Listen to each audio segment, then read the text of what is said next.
If you're married to the company, you don't have the opportunity to go somewhere else. And that could be the make or break thing that keeps you away from the majors. You need to know what those airlines are doing ahead of time before you agree to settle into one that's definitely yours. Find one that's most comfortable for your lifestyle. Most pilots don't understand what career opportunities are available in the world of aviation. They're making career decisions based on advice from friends or posts on internet forums, meaning they are taking huge risks with their livelihood without having all the details. This podcast was created to help you understand the aviation industry so you can find your dream job. Let's get ready for Pushback. Here's your host and my dad, Nick Fialka. Hey, pilots, welcome to Ready for Pushback. It's Nick Fialka. It's another solo show, and today we're talking about the airline industry. Who knew? Hire till you furlough. You ever heard about that statement yet? That's it. Hire till you furlough. Hire till you furlough. That seems to be the aviation industry standard. But I want to talk about this because I feel like I said it at the beginning of the year that 2023 was going to be ultra competitive. There are going to be a lot of waves coming our way. And so I feel like we're in the middle of lots of waves that are getting progressively bigger, and things are getting weird.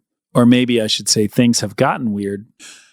And everybody wants to know where we stand now, and everybody's in a little bit of a crisis, and everybody feels like there's no hope and no chance. And so I just want to talk about it a little bit and take a zoom out from, we're going to talk about like the regionals, ULCCs, and the majors right now. Okay. And so let's talk about the regional world. The thing that's popping up over and over and over again is the fact that the regionals still have jets parked. They are still needing to grow, but they also have lucked out because the next step up at the majors have really reduced their hiring due to a couple different factors. But because of that hiring reduction, they've had some chances to start catching up, but they still haven't completely caught up. They've still got this vacuum where they need captains to fill seats so that they can get more jets because there's more demand than there are pilots right now. And that sounds great, doesn't it? But the trickiest part of this is the fact that they need captains. And most people kind of know that already. So ATP and your 1,000 hours of 121 time, even people that are close that have like 5, 6, 750 hours in multi-engine 121 time or Part 135 time, they can qualify. And so you'll see regionals making deals trying to encourage, entice people to show up and to come to their show. And there's a bunch of different things to think about if you are that person, but there's not many of those people. The other side of that coin are the first officers. And those people that are just getting toward the restricted ATP, and those people that are just getting toward the place where they can get hired, or they're just getting ready to get out of the military. Those people, there are a lot of you. And it's becoming more competitive because they still don't have all the jets on the line. And so they need a reduced number of first officers. And so every day at XYZ Airline, there are FOs getting flight time, getting extra hours, moving closer to their 1,000-hour minimum requirement. And as they're needing a couple new first officers to hire here and a couple new first officers to hire there. And used to be that they needed you so bad that they would pay for your ATP CTP. Do you know how much that is? It's about $5,000 plus or minus. And then they would also give you an ATP. You know how much an ATP is? It's about $5,000. And they would give you that ATP when you got your type rating in their CRJ or their 175 or their 145 or whatever it is.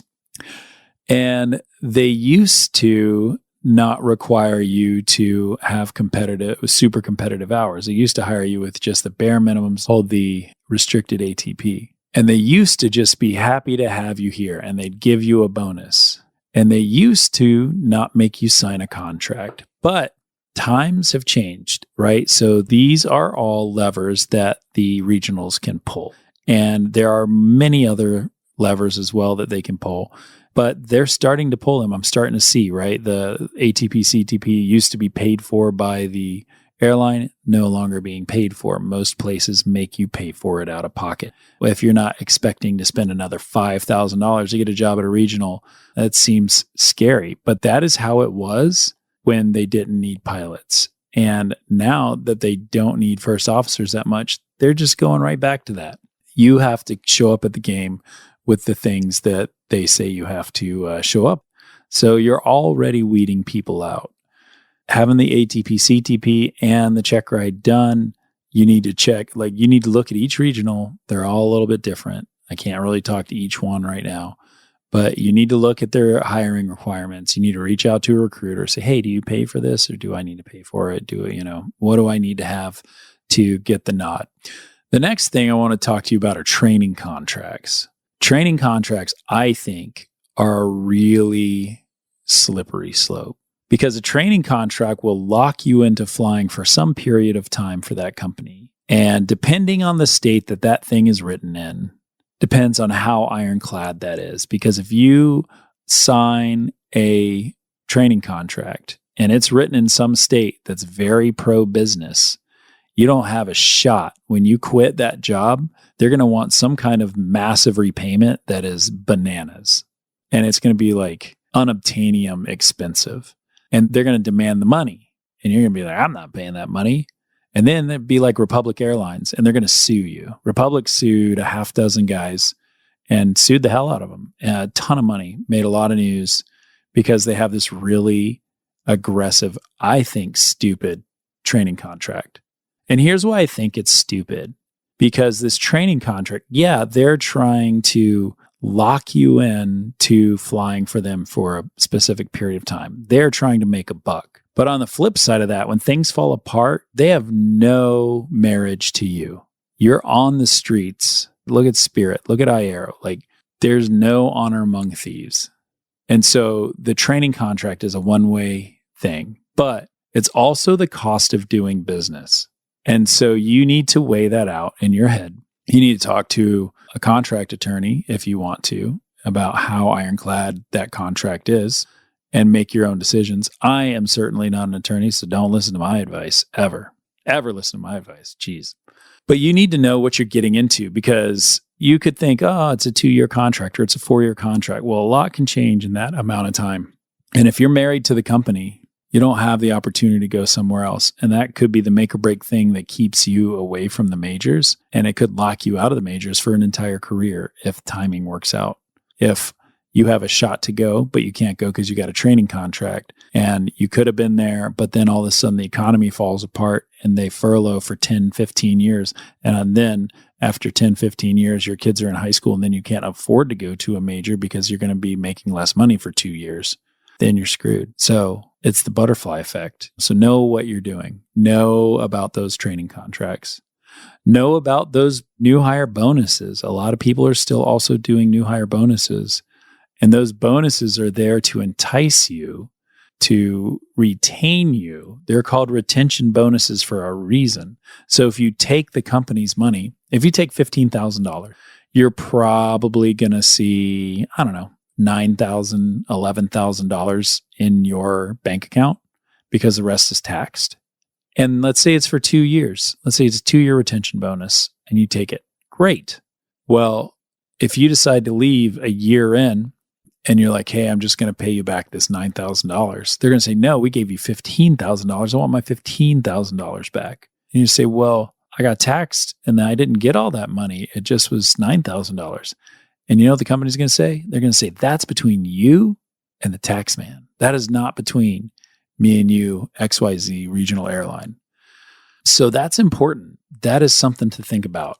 Other things people think about are these flow-through programs and whether they're good or not, and whether you should do it or you should not do it. And I'll tell you, I did it. I went to an American wholly owned on the idea that, hey, look, at least I'm going to be safe. I really wanted to fly at American, and I thought that going to that wholly owned would be a really good idea because worst case scenario, 5, 6, 7 years later, I'd be at that airline. Well, you've heard me say before, my classmates from the airline are still captains at the regional. They have not yet flown to the major. And if I were hell-bent on American, it would have been really bad for me because I still wouldn't probably be able to get to American because it's a really hard thing to beat that flow. Same thing if you want to go to SkyWest and go to United, or go through the Propel program and go to Endeavor and go to Delta. Those pathways that you choose to flow your way into, if you are married to that major, then you're pretty much going to be at the beck and call. If you're young, man, if you're in your 20s, dude, go for it. Go for it, man. Awesome. 6, 7, 8 years and you're 28, 29, 30, and you're getting to a major and you're going to have 35 years at that major. Dude, that's a huge score. But if you're in your 40s, that could be a big, big change. That could be a big threat.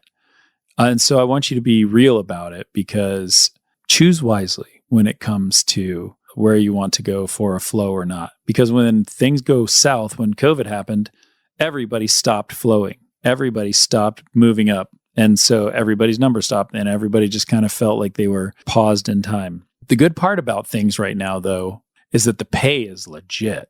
I mean, the regional pay is fan-freaking-tastic. It's never been better. And I would hearken to say that I can't imagine it going on for another 24 months. It just feels like those pay rates are really high, and the profit margins of the airlines that have those pay rates are not high. And so they have to find this balance, and it's all a math problem. It's not you, it's not the airline. It's a math problem with the finance people. The bean counters are the ones that figure all that out. So enjoy it while you've got it, but don't depend on it. And I say, if you are making good money at a regional, you need to be putting a huge amount of that money away into savings, because like when the reaper comes, dude, when that money stops, you've got to be able to afford your life. And I'll make a quick plug for Timothy P. Pope, certified financial planner. He's a sponsor of this show, and he can talk you real deal, no shit about how to manage your money if you're at a regional. Because the worst thing you can do is go to a regional and live paycheck to paycheck. The best thing you can do is go to a regional and act like you don't have a job and eat the tuna and don't go out to eat and live in the cheap apartment and have 5 roommates and do all those things and don't get the new car and drive. Like, man, my car is a hunk of junk and I still drive it. I can't get past the fact that I have a good job now. I still drive junky car. So that's a real threat too, is getting really comfortable with how things are going at the regional airlines. All right. Also, once you say yes to a regional or any airline, once you say yes to somebody and you're going to go, you need to find out how long it takes to get a class. You need to find out how long after NDOC, when training starts, you need to find out how long people are on reserve. You need to find out what the junior bases are. You need to find out if you can get to those junior bases. If you live on the West Coast and the only base is Philly, like, you're going to be screwed. It's going to be an awful life. But it all depends on your flexibility. You need to know what those airlines are doing ahead of time before you agree to settle into one that's definitely yours. Find one that's most comfortable for your lifestyle. The next thing I want to talk about, I want to shift gears a little bit, talk about the ultra low cost carriers a little bit and what's going on there. Spirit's a mess, right? Spirit's a hot mess. They're falling apart. It's a sad thing. I've talked to hundreds of Spirit pilots in the past few weeks.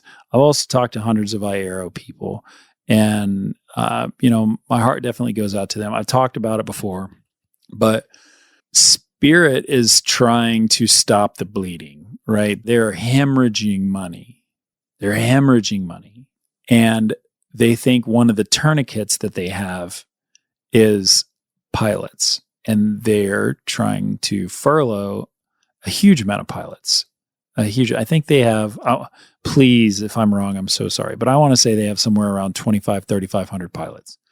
And they've talked about warning letters initially to 200 and some odd pilots. And then next was warning letters to 400 and some odd pilots, which is a pretty significant amount of people.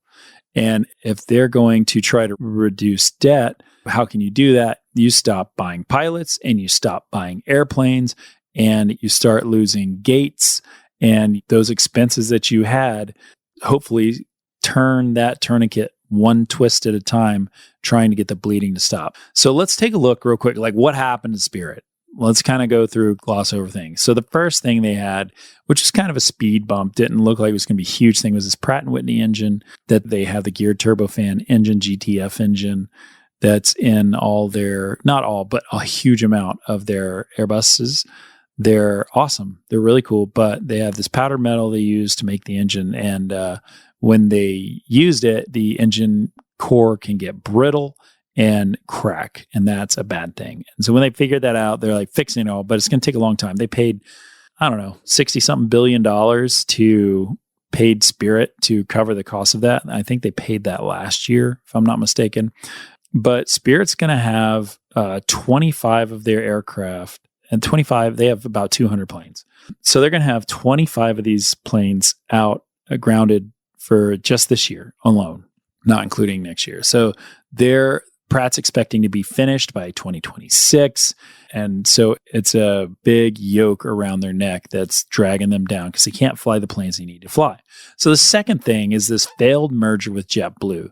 Basically, the judge, you should read, if you haven't read the statement from the judge, I don't know what it's called, but the opinion, I think. Yeah. So if you haven't read the judge's opinion, you should go ahead and read it. Check it out. Because he talks about a lot of different things, but basically saying that this merger would eliminate competition in the ultra low cost market, and that it's just a bad idea for the US citizen.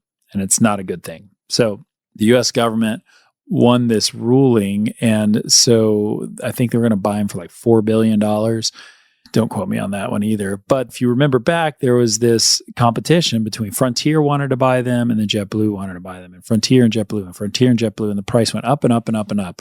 And it went to this like really ridiculous price. And as it was going up, JetBlue and Spirit stock were like increasing. Well, at the same time, the ticket sales in Spirit were slowly declining, a little more and a little more and a little more. And then when the judge came through and said, hey, you can't do this, well, all of a sudden the investors who had been trusting in Spirit and thinking, oh, this is going to be a good thing, and propping their stock price up, their stock price crumbled. And so the valuation of the company like disintegrated, because they saw that when you look at the business side of Spirit, things were not going great. They weren't going awful. They were just not going great. And so there's not this great opportunity for a lot of people to get rich from this $4 billion sale. And here we are. So as the stock price plummets, all the lien holders against them, like Airbus or whatever leasing companies or whatever organizations own pieces and parts of things that Spirit uses, those debtors that they have, they've got to come to reckon with. And so now we're in the place where Spirit is trying, they're hemorrhaging millions and millions of dollars every single day, right? And because, let's see, I think that if you furlough 260 pilots, you're going to save like $4 million a month-ish, like based on a little napkin math. But they're losing like $60-something million a month. And I think that's an accurate statement. If it's not, apologies. But I want you to know that it's a big number that they're losing. And the truth of the matter is, like, will Spirit survive? I think yes. And here's why I think yes, but all like just this barely yes. I think they're going to have to restructure their debt big time. And I think that they are such a big customer of Airbus that Airbus kind of doesn't want them to go under because it would be a big loss for them. And so if that's the case, then Airbus is probably likely to make some kind of sweetheart deals. And if that happens and they can renegotiate, then that's a good thing. Another thing they're going to have to renegotiate is their current pilot contract, which is really good. They have like the best quality of life contract that's out there, which is why so many people are hesitant to leave, because it's a good setup. And if you work at Spirit, it's a good time. However, it's also a testy time that's very sketchy and could go either way. And it's just uncomfortable. So that's Spirit, right? And are they going to stay? Are they going to go? Are they going to make it? My money's on make it, but it's not going to be pretty. And so if you're there, I talked to a guy who was a check airman there the other day, and he's been there for a real long time. and he's really hesitant to leave. I hear you, and my heart goes out because that's a hard decision to make. The easiest decisions when you have the warn letter in hand. The hardest thing for those guys and gals is the fact that they're very low time in the Airbus.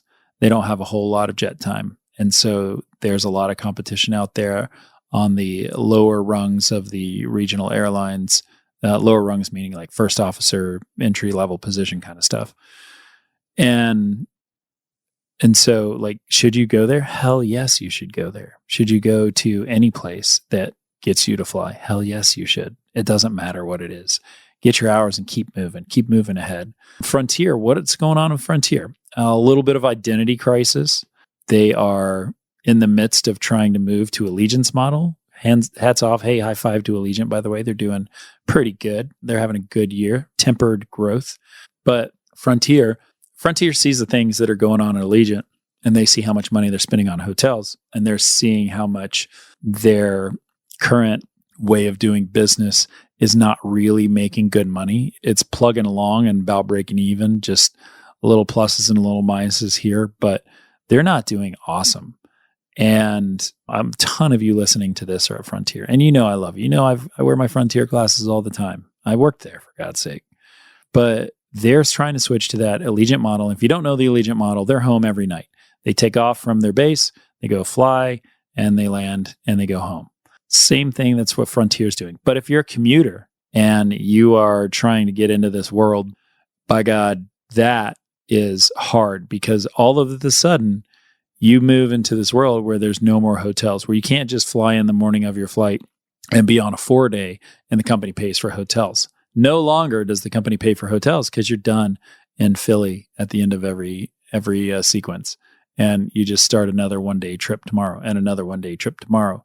And all of a sudden you're spending thousands of dollars a month on hotels, and it's crazy expensive. Their flight attendant union is actually taking them to court right now because of a breach of contract, because they say they need to renegotiate a new contract based on these new rules, because it was not negotiated in good faith, because the flight attendants negotiated a contract based off of a company that does overnights at hotels, and that's how it's all structured. Well, the bean counters at Frontier saw all that and thought to themselves, man, this is really sweet. We could save ourselves a whole lot of money by taking it out of the pockets of the pilots and the flight attendants.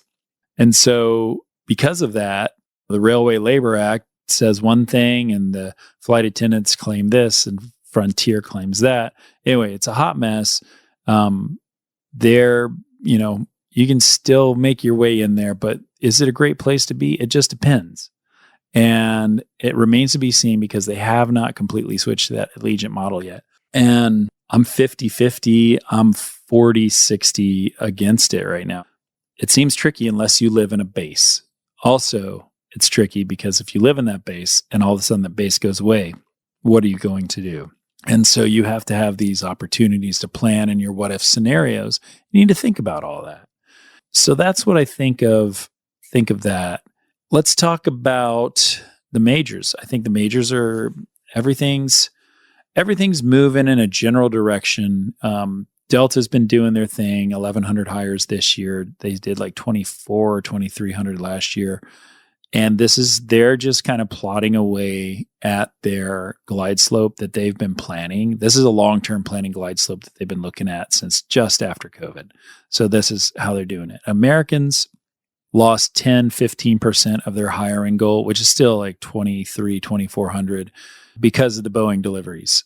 And so they've narrowed down their hiring numbers. And so United is currently interviewing, but not starting. There are pools. There's a CJO pool, a conditional job offer pool. So you go there, you get hired, and you go in the pool waiting to class up. They haven't started class dates. They'll probably start after the summer is over. The FAA today, as I'm recording this, the FAA has just released United to continue their growth movement and go back and keep doing all the things like buying planes, hiring pilots, all those things that they had basically stopped doing. They're now allowed to do that. Let's look at Southwest. Southwest is just in a crunch. Boeing is their only supplier, and so Boeing can't get them new jets. They can't hire. They can't do anything, and they're just, until this stuff gets sorted out, they're just going to be a little bit in the hurt locker. A lot of Destination 225 guys are still getting on board, so that's hats off to them for people who got into 225, which is their cadet program. When you look at companies like Breeze, they're doing direct entry captains now, and they're probably going to start first officers here pretty soon. JetBlue's kind of plugging away, doing their thing. ACMI carrier, secondary cargo like Atlas and Southern and Kalitta. There's so many of them. And they are hiring just fine. They're doing their thing. They're plugging away in the background, not very splashy, not very in your face. And I honestly need to get a lot more of them on my show. I'd love to. So if you know a director of hiring at an ACMI carrier, please reach out. Podcast at spitfireelite.com. Other major cargo, FedEx and UPS. FedEx is in the middle of contract negotiations, and that's where everybody's attention is right now. They have not opened the door to hiring new people. I know that the people in their hiring world are planning on the things that they're going to do to hire people. There's still a pool of applicants that have their name, that already have a job offer, that have just been flying at other airlines for the past couple of years. Who knows if those people are going to leave or stay?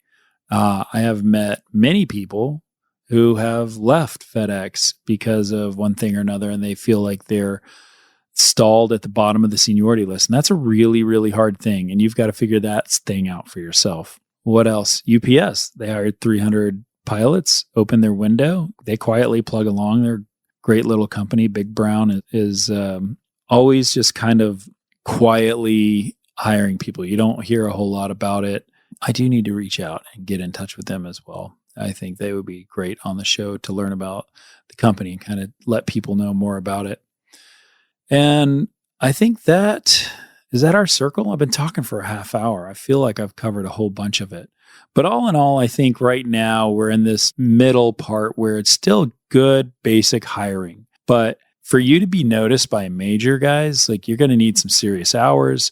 They're going to want to see captain upgrades. They're going to want to see pilot and command hours. They're going to want to see leadership opportunities. They want to see people not just volunteering, but leading. So how do you separate yourself? Those are the things you can think about. And I'm not going to talk real deep about it right now, but I'll do more solo episodes on it. But I just want to sprinkle that on top, is that for you to be competitive, you've got to really differentiate yourself. And though, if you're going to get an opportunity to interview, whether it's at a regional or a ULCC or a major, you need to call the Spitfire team, spitfireelite.com, because you're not like, there's too much risk these days. Like, there's too many opportunities for them to say no.